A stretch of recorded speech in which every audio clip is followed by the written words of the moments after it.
نبی کریم نے شام پر مصافہ عالمن مکانما صاحب نے جس نے کسی عالم سے مصافہ کیا گویا اس نے مجھ سے مصافہ کیا. اور کہیں نبی کریم نے شام فرماتے العلم خیر من العبادت، علم عبادت سے بہتر ہے. اور کہیں نبی کریم نے شام فرمایا علماء امتی کا انبیاء بنی اسرائیل، میرے امت کے علماء بنی اسرائیل کے نبیوں جیسے ہیں. حضرات اس حدیث کریمہ سے مراد کوئی اور علم ہے بلکہ علماء حق ہے، وہ علماء ربانی ہے، وہ علماء اسلام ہے جن کے دم بدم اسلام زندہ ہے، جن کے بدم بدم اسلام صحیح سلامت محفوظ کے ساتھ یہاں تک پہنچا ہے. حضرات گرامی وہ عظیم ہستیاں جیسے غوث اعظم رضی اللہ تعالیٰ عنہ، خواجہ غریب نواز، امام احمد رضا خان اور حافظ ملت صدر الشریعہ رحمۃ اللہ اور دیگر علماء کرام وہ عظیم ہستیاں ہیں جنہوں نے نبی کے دین کو زندہ رکھا اور ہم تک پہنچایا. حضرات گرامی آئیے اب اس بات کو بھی دیکھتے ہیں کس قدر انہوں نے نبی کو دین کو یہاں تک پہنچایا، کس قدر انہوں نے نبی کو دین کو سلامتی کے ساتھ یہاں تک پہنچایا. حضرات گرامی جس وقت کشمیر میں انگریزوں کی حکومت تھی، گوروں کی دادا گیری تھی، عیسائیوں کا قبضہ تھا. حضرات لوگوں کو دین اسلام سے ہٹا کر دین عیسائیت کو قبول کرایا جاتا ہے، لوگ عیسائیت کو قبول کرواتے تھے، وہ لوگ اپنے مقصد میں نظر بھی آ رہے تھے، کامیاب نظر آتے تھے کیونکہ لوگ دین اسلام کو چھوڑ کر عیسائیت کو قبول کرتے تھے. جب یہ خبر علماء حق، علماء ربانی، علماء اسلام کو لگی تو وہ لوگ ایک جماعت لے کر تشریف ہوتے ہیں اور وہاں دین اسلام کی تبلیغ شروع کرتے ہیں.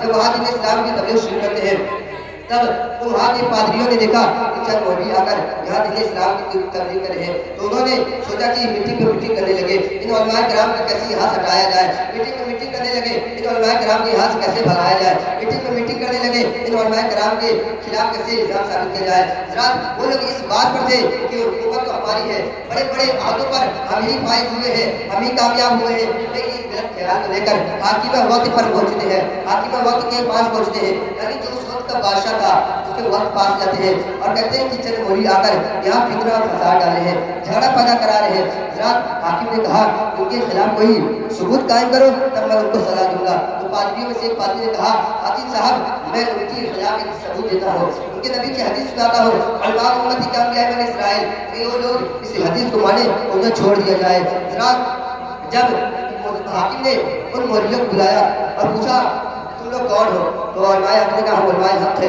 ہم علماء ربانی ہیں، ہم علماء اسلام ہیں. تو حاکم نے کہا یہ حدیث علماء امتی کا انبیاء بنی اسرائیل تمہارے نبی کی ہے؟ علماء کرام نے کہا ہاں یہ میرے نبی کی حدیث ہے. تو حاکم نے وقت نے کہا میرے نبی عیسیٰ علیہ السلام نے مردے کو زندہ کیا ہے، کیا تم میں سے کوئی ہے جو مردے کو زندہ کرے؟ حضرات علماء کرام پریشان ایک دوسرے کے چہرے کو دیکھتے ہیں اور وجہ پر پسینہ آتا ہے، چہرے پہ پسینہ آتا ہے. حضرات گرامی اب علماء کرام پریشان ہو جاتے ہیں اب کیا کیا جائے. تو حاکم صاحب کہتے ہیں کہ بتاؤ جلدی بتاؤ تم میں سے کوئی ہے جو مردے کو زندہ کر دے؟ اگر نہیں ہے تو کہو میرے نبی کی حدیث جھوٹی ہے، میرے نبی کی اسلام جھوٹا ہے، میرا نبی جھوٹا ہے معاذ اللہ. حضرات علماء کرام نے فیصلہ کیا کہا حاکم صاحب ہمیں کچھ دن کی مہلت چاہیے. تو حاکم صاحب نے کہا کتنے دن کی مہلت؟ علماء کرام نے کہا 40 دن کی مہلت چاہیے. تو حاکم نے سب دل ہی دل من ہی من سوچا 40 دن کیا اگر 40 سال میں مہلت مانتے تبھی مردے کو زندہ نہ کر سکتے. حضرات حاکم نے 40 دن کے لیے انہیں جیل کھانے کے اندر رکھا. اور میں آپ لوگوں سے توجہ چاہتا ہوں اس بات کو ذہن رکھیے. اب علماء کرام جیل خانے کے اندر کس قدر گزارتے ہیں. جب جیل خانے کے اندر علماء کرام کو رکھا جاتا ہے تو علماء کرام رات دن کے اکثر نظر آنے لگتے ہیں، لوگوں کی رات کی نیندیں حرام ہو جاتی ہے، خدا کی بارگاہ میں سجدہ ریز ہو جاتے ہیں اور خدا کی بارگاہ میں عرض کرتے ہیں اے اللہ ہماری عزت کی بات نہیں ہے تیرے محبوب کی عزت کی بات ہے، اے اللہ ہمارے دین اسلام کی بات نہیں ہے تیرے محبوب کی اسلام کی بات ہے. پھر وہ لوگ رسول کی بارگاہ میں استغاثہ پیش کرتے ہیں اور کہتے ہیں یا رسول اللہ انظر حالنا یا حبیب اللہ اس کا قالنا، اے اللہ کے رسول ہماری حالت کو دیکھیے، اے اللہ کے حبیب ہماری قول کو سنیے. حضرات کرام اسی طرح گری گزاری کرتے کرتے 40 دن مکمل ہو جاتے ہیں. پھر علماء کرام کو جیل خانے سے باہر رکھا جاتا ہے، پھر حاکم صاحب کے سامنے پیش کیا جاتا ہے. علماء کرام کے وجہ جو چہرہ بظاہر حاکم کی طرف تھا لیکن جو دل ہے دل کی رسید مدینے والے کی طرف پہنچ رہی تھی، مدینے تک پہنچ رہی تھی. حضرات گرامی پھر حاکم برسنے لگا تم میں سے کوئی ہے جو مردے کو زندہ کرے.